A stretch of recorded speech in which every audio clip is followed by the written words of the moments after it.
There's an interesting little story about a man who was lost in the desert and he's dying of thirst.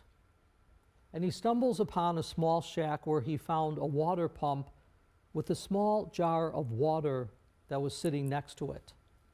And there was a note that read, "Use this water to prime the pump. And when you're done, refill the jar for the next traveler." Now the man was faced with a choice.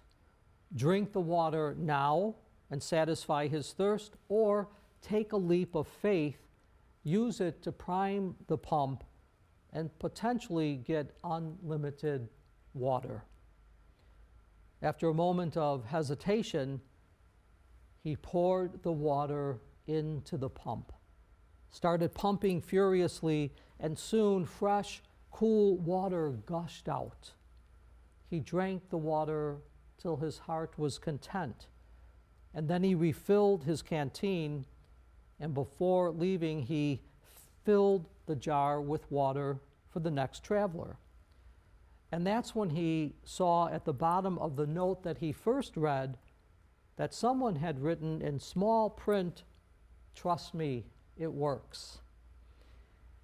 This little story ties in, I think, beautifully with today's gospel, where Jesus heals 10 lepers, but only one, the Samaritan, comes back to give thanks. All 10 were healed, but only one comes back, recognizing that the source of his healing was not just the miracle, but Jesus himself. His gratitude was an act of faith, just like the man in the story who trusted the note and primed the pump. So often in life, we cry out to God in desperation, just as the lepers did.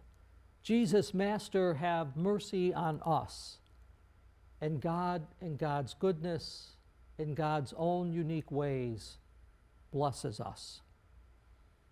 But how do we return to give thanks? Gratitude is more than good manners.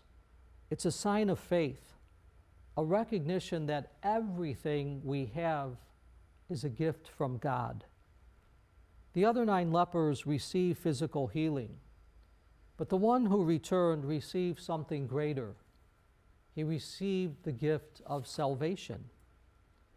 Jesus tells him, "Your faith has saved you." This is the power of thanksgiving. It not only acknowledges what we have received, but it opens us up for greater blessing. So today, let's ask ourselves, are we like the 9 enjoying God's gifts without acknowledging the giver? Or we are like the one returning in faith with gratitude? Friends, I think the fact that we are praying this Mass together over the airwaves from wherever you are reminds us that we are people that not only receive, but also return to give thanks.